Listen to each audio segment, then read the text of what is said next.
So he was just chanting Hare Krishna sitting there on a hill, and he saw a big boat passing from Agra towards Delhi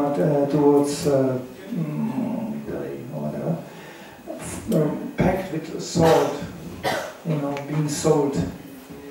And exactly as the boat was passing by, it got stuck on the ground.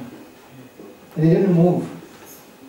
So everybody tried to release the boat, but it was very difficult. So finally they approached, they saw the holy man sitting there and chanting, and Indians do that when they need something. Until today, they go to the holy man, sometimes for a very strange purpose, but they still do that. The impulse is actually quite nice, it's pious, because they know this man can connect me to God, and in this way I can be helped. So they approached the holy man. He was just chanting the Sanatana Goswami and said, "Help, our boat was stuck. Can you do something? Can you pray to God or whatever?" And of course, being a follower of Lord Chaitanya, and that's what you can hear from all the Hare Krishnas, they will always tell you finally one single thing. Yes, whatever problem you have, just chant Hare Krishna. And because they were pious, then the whole boat crew, including the captain, started to chant Hare Krishna. And indeed, the boat got actually released and floated down the river again. So, being so happy about that, the captain, the owner of the boat, he actually donated all the proceedings from the sale of the salt to Sanatana Goswami, and with that money, this temple was established. It's the oldest one. I can give you some views on it. This is another vision from a more rainy season. You can see it's a little lake there. Last time I saw it, was a completely different thing. They put a fence around the whole thing. And it's actually under the protection of UNESCO. It's a considered cultural monument. It's a red sandstone. This is a picture of the 6 Goswamis. Here's Magnamohantam from a distance. This is from the top of the hill. There's a well in the middle which goes all the way down to the hill, all the way down to the bottom. It's actually very nice water. However, there is not really active worship today practiced. The original deities, as many of the other deities from Vrindavan, were removed under the Muslim attack to Jaipur. And you find them actually being worshipped in Jaipur. So this is the Samadhi of Sanatana Goswami. This is another lake. I don't know exactly the name. Maybe some Indian traveler will know. Don't hesitate to chip something in if somebody knows. I'm not that experienced in the India parikramas. This lake was particularly fascinating. Here, as you can see, the water is completely blackish. And this is actually where Krishna bathed. This lake was particularly fascinating because it was so populated by monkeys that we could hardly sit down or stop there, because the monkeys immediately took great interest in our bags and our paraphernalia and everything. Indian monkeys are very personal, especially in these places. They like passports, they like glasses. Lately they upgraded to iPhones. They really like iPhones. They know exactly the value of these things, and they like to trade them sometimes for bananas if you are lucky. So this place was especially fascinating. All the monkeys were collecting in the trees, and as if on some mystical command, they all jumped at once, 40, 50 monkeys, into the lake, and they came out again and did the same thing over and over again. It's quite mysterious to see such a thing. We will come to it later on. Even the animals in the holy place, they are all of a very special kind. Srila Prabhupada said, anybody being born in these locations and dying there will guarantee go back home, back to God, regardless of his activities. So it's very, very special. So, and he said, even the animals, he said, he called it the back door, back home, back to Godhead. Because actually you cannot normally from an animal form progress going directly back home, back to Godhead. You have to be actually pure devotee. But those animals are there, they are very special. They are like suffering the last bits of their karma, exhausting it before they ultimately are released and going back home, back to Godhead. We saw it personally. dogs being purposefully sleeping in the middle of the road, waiting until they get rolled over by a truck, almost like desiring, please relieve me from this crazy body. And all these relationships there with animals are very special. They respond to holy name, and it's a very special atmosphere. So this is a place, we are coming close to a place called Varshana, where Radharani was appeared. Actually she didn't, she appeared in a village next to it, but this is the general idea. And to come to that village you have to pass this narrow path. On the left, there's two rocks meeting. One is more whitish, one is more blackish. They embody Krishna and Balaram. And already here, the gopis had to pass this very narrow path while they were carrying their milk products to the marketplace. And until today, there is a village which is famous for its milk products. But when they passed this narrow path, Krishna and Balaram was waiting on the top with the long sticks. And because they carried this milk and yogurt pots on a head, Krishna demanded a fee to pass. Otherwise they hit with the sticks, you know, this earthen pots on the head, which of course cracked up, and you get lots of yogurt and milk-covered gopis. So the fee was very simple. It was just one kiss. If you don't, no kiss, no passing. Okay? So this was generally, this is a very special place. Here something, we will come to it now, to the animal world of Vrindavan. Here's the famous water tortoises, which are amazing animals. They can snap your finger with one like a scissor. So one has to be careful feeding them in the water, they mistakenly, but they never usually touch anything living. But as people sometimes throw even dead bodies into the river, they will be very quickly disposed by them. They are actually quite ferocious creatures, but very peaceful towards humans. And very keen, say, like especially papadums and things like this. So they come and stick their heads out of the water. It's kind of a strange feeling one swims in a river surrounded by them. They are quite big animals, but certainly great saints. Because how else is it possible one spends one whole life being submerged by the holy river of Yamuna? That's very special. Then there's another one here. This is, you find these examples in Srila Prabhupada's books all the time, using the pleasure of a pig. You know, pointing out that even a pig is searching pleasure, even being in such an abominable, horrible circumstance.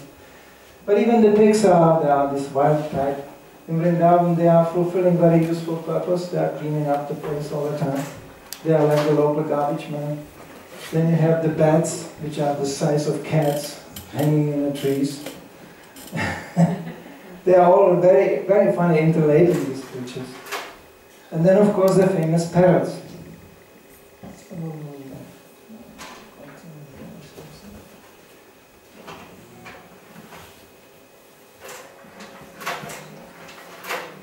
Parrots are considered specially related to Krishna and to Radharani. In the original Krishna Lila, they are the messengers. They are the, you know, the spies and the messengers. They're always carrying, because the relationship between Krishna and Radharani actually is not legitimate, because they are not married. And in the Vedic times, man-woman relation was defined by marriage all the time. But in a transcendental way, it's called Parakiya Rasa, which is imitated in the material world, ending up with unwanted pregnancy, you know, and quite ghastly relationships, we have to say. It also has its origin in a spiritual platform. The spiritual platform is actually ecstatic. But once again, and again, Srila Prabhupada pointed out, this is spiritual. Here in the material world, we are just imitating and suffering, because we all try to become a little Krishna too, and little Radharani too, but the results are very different. You know, I think the abortion clinics have full records of that. So, you know, so this is of something very different nature. So, these birds and this, like here you see more domestic monkeys. Here's a monkey which is expert in stealing glasses. He just got one. Especially old ladies are endangered.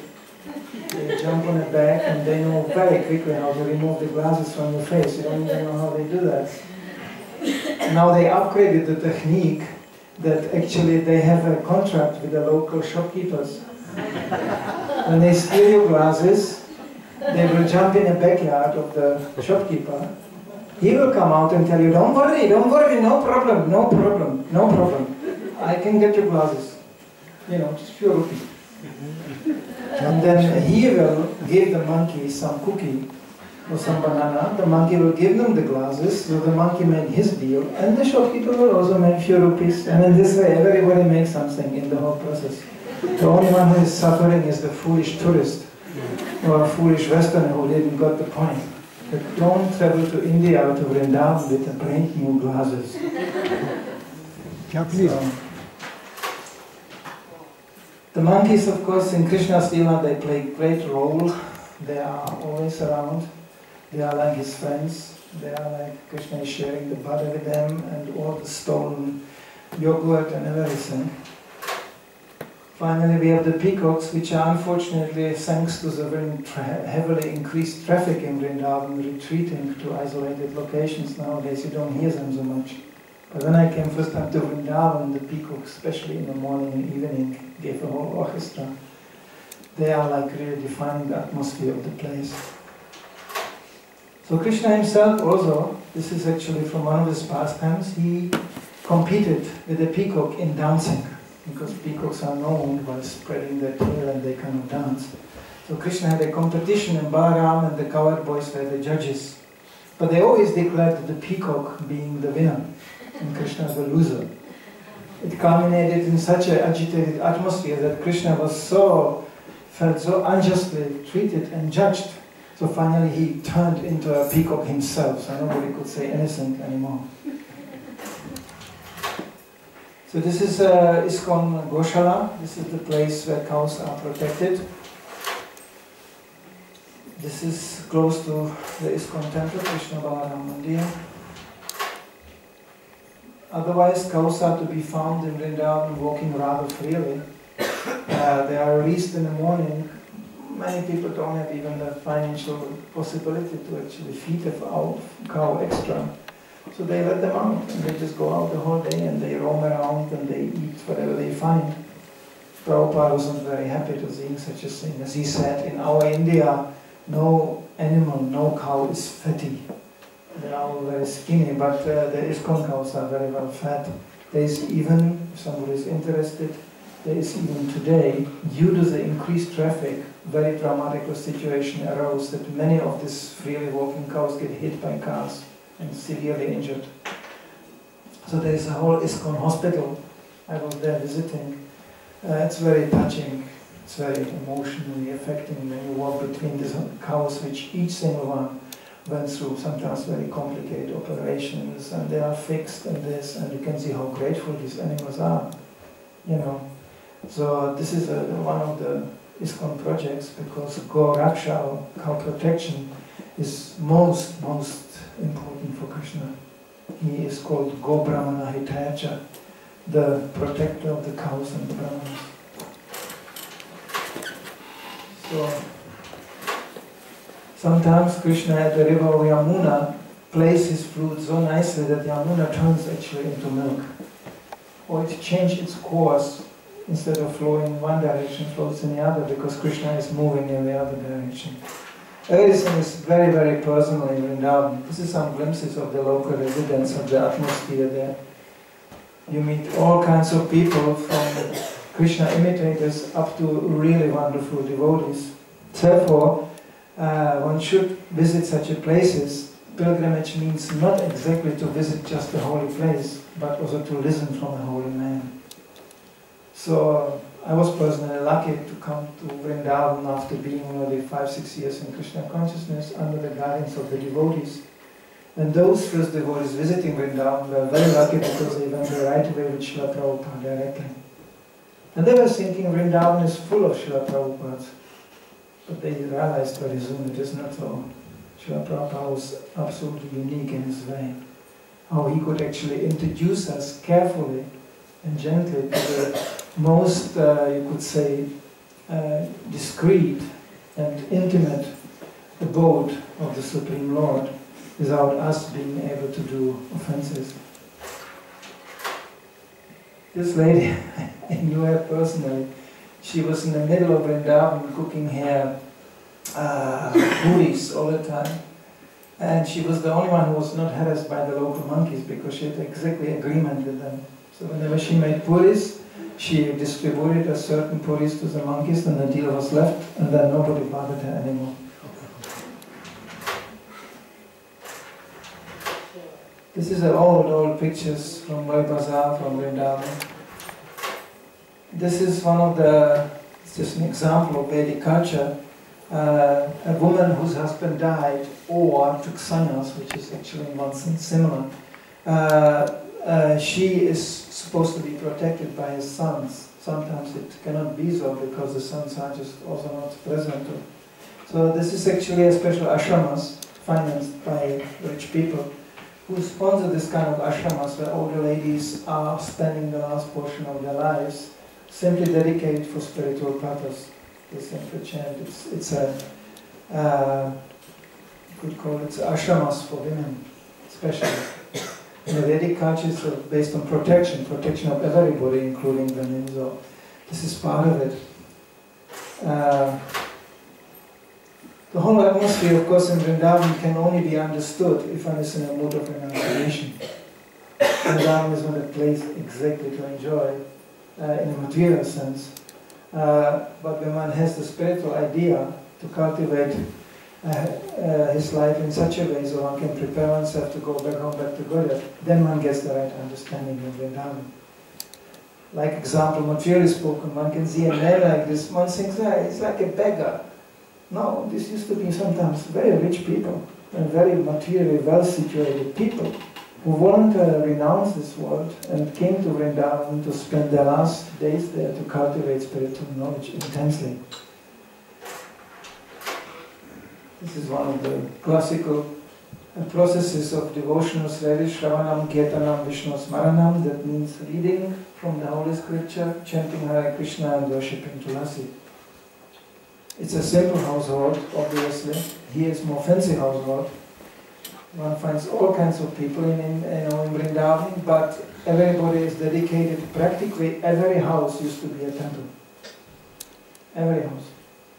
There's prominent temples, but actually every house was a temple. This is an example of what they call in a West ecological, that's what they call in Vrindavan normal. You know, you want to drink something, you make a cup from earth, you drink it, smash the cup, and it becomes earth again. It's called, in the West, ecological. Here in Vrindavan is just normal. Vedic culture means normal, not crazy. So it's based, of course, on agriculture. And here's another Vaishnava, also in Roy Bazaar. He has a very simple altar. Everybody is worshipping Radha Krishna. Actually, Vrindavan is a abode of Radharani. Without Radharani is massive. One cannot approach Krishna, so people greet each other even. Instead of good morning, they go Radhe Radhe. Everywhere one can hear this, Radhe Radhe. That means we are all here under Radharani's supervision. This is the old picture of the Akura God. This place, this tree is unfortunately also not anymore manifest. This place is called Imrital. And here under this tree, this is a branch of a tree of where Lord Chaitanya himself used to sit and chant Hare Krishna. Quite an amazing place. It's one of the few places in Vrindavan where there is constant fresh breeze of wind blowing. Nobody knows really why exactly on this place, but there's always a fresh, refreshing wind.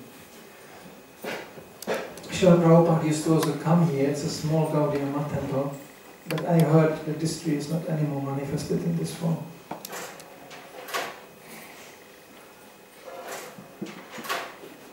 So here we come along the bank of Yamuna to Keshigat. Here you see how Yamuna is changing. This was taken at the time. You can see how low the water is. When I came first time in Vrindavan, being 12 25 years old brahmachari, we used to jump from these towers into the river, you know, because the water was so high, it came up the stairs. Now, if you would jump from that down, you would break your neck. So this is a small murti there describing the pastime of Krishna killing the demon Keshi. There is another pastime to it which I don't think is mentioned in Krishna book, but you see in the back is Lord Balaram watching. This comes actually from a story where prior to this pastime where Krishna killed the demon in the form of a horse, Lord Balaram wanted to actually be a little bit Krishna. So being his brother, he said, so he knew that Krishna is actually recognized by the symbols by carrying a flute and peacock feather in his crown. So dressed like this, Balaram was one day walking around trying to be also Krishna. Unfortunately, that was the day where Keshi was sent by Kamsa as a demon to Vrindavan to kill Krishna. But Keshi, as a demon, he didn't know how Krishna looks like. So he asked Kamsa, how does this Krishna look like? Who shall I kill? He said, well, he's wearing a flute and he has a peacock feather in the hair. Yeah, but on that day, Balaram was walking like this around. So when Keshi came first time to Vrindavan, he was thinking Balaram is Krishna because he had his peacock feather and he had his flute. So he came very violently and kicked that small Balaram in the chest. So Balaram actually got at that point scared and he ran back to Krishna and he said, what is this? One day I'm trying to be Krishna and somebody kicks me immediately. So I don't want to play that game anymore. So the next day Krishna himself came with the peacock feather, with the flute, and Keshi came. And there was the famous combat where Krishna put his left hand into Keshi's mouth, expanded it and choked the big horse and finally killed him. So this is what's happening on this place. This used to be actually, or is a great palace. In the early days of preaching of Srila Prabhupada in Vrindavan, ISKCON was very close to have this temple as having been as a main headquarters originally. The king who was owning this palace was actually quite favorable to devotees. But finally it didn't happen. This is still from the same place. So this is how Yamuna looks sometimes today. It's moved way out, dried out quite a lot. Sometimes these holy rivers become what is called unmanifested. They are still there at that location, but they are not perceived anymore. They are not, and sometimes they come again. This is again the old riverbed of Yamuna with all the holy places. This is the pilgrims bathing in Yamuna.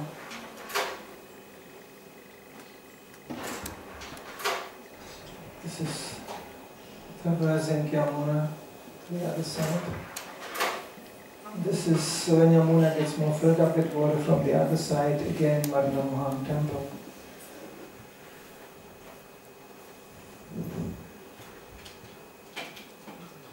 I can assure you we will not get through the whole sentence. Yeah, definitely. 10 minutes left. There's so much to do. 10 to say. 10. No, 10 minutes left.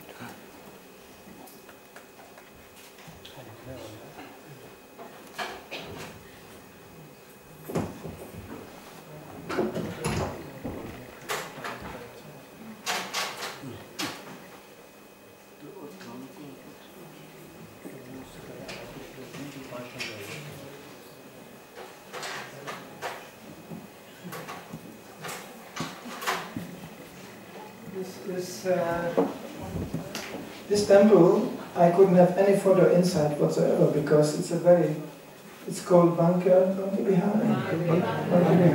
Yeah. The temple is very difficult to make photos. First of all, many temples are not allowed to make photos inside because, for valid reasons, because the pujaris don't want that people actually take the picture of the deity home and desecrate it by not treating it properly somewhere. They want to be sure that actually you have respect, even in form of the picture, because the picture of the deity and the deity is identical. So there is some reason for that. But here in this temple, the pujaris are specially worried because they have the darshan, they open the curtain just for a few seconds and they close it again. There's a reason to it, because once upon a time, when before the rule came in action, one very, very devotee was praying to Bangavihari so intensely that actually the deity fell in love with him. Krishna was thinking, this is such a nice devotee. So he instinctively just followed him. Following him means that next day the pujaris came and there was nobody on the altar. It was empty. Gone. So there was a big alarm, you know, who stole the deity, what happened, they were searching for him. Nobody knew where he is. Until they found actually he was following this particular devotee. But next morning he was back again.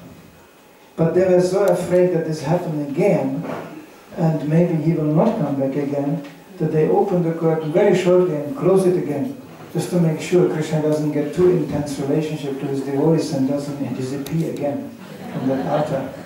So it's quite peculiar routines in this temple.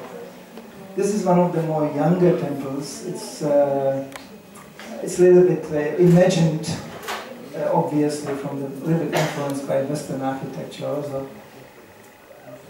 You know, and this is something also as small structures. You find them all over the Vrindavan. Actually, as a matter of fact, I think all over the India. It's a little, you could say, murti of Hanuman, completely covered in red. This is even Hanuman's club here. There's a reason for that. Those who know Ramayana, there is actually a Leela connected to that. By the end, when Lord Ram retired, or goes back, living after all his ordeals with Sita and Hanuman being their personal servant, one day Hanuman inquired from Sita, what is this red dot on her head? And what is this line between her hair? Now this line between the hair is strictly spoken, it's blood. But that's from the old Kshatriya warrior days, where such a princess gained their husband always after a combat of princes. There was always a fight amongst the Kshatriyas, who gets the princess. And that fight had to be fought to the end, that means only one survived. And then it was customary in these circles that the man, or the prince, who killed the other one, took a sample of his blood and applied on his head of his new bride, making a line here, making it very clear that she is now married. Now, of course, this is not practiced today, but the red sign is there still, fulfilling a very valid reason that in the Vedic times it's impossible that a married woman will be approached by another man, and this red is kind of stop sign. Careful, it's busy, it's occupied, don't come close. So actually Hanuman was very curious, what is it? And Sita explained to him, well, this is a sign of chastity. You see, I'm now married, this is my husband, I'm completely devoted to him, so this is a sign, and by my chastity, and we saw it many times demonstrated, even amongst devotees, the chaste wife can protect the husbands by her chastity, at least to make him embarrassed when he gets out of line. You know, and the normal man will not do it. When I ask even my father, who has no idea about Krishna consciousness, why he never created any scandal, even he could have done so, he was quite famous man. He said, I couldn't do it because of the chastity of your mother. You know, he said that. And it's in a West, what to speak in a Vedic culture. So when Hanuman heard that, oh, you are protecting Lord Ram by your chastity. Well, I want to also protect him. So actually he acquired a whole pile of this red, saying,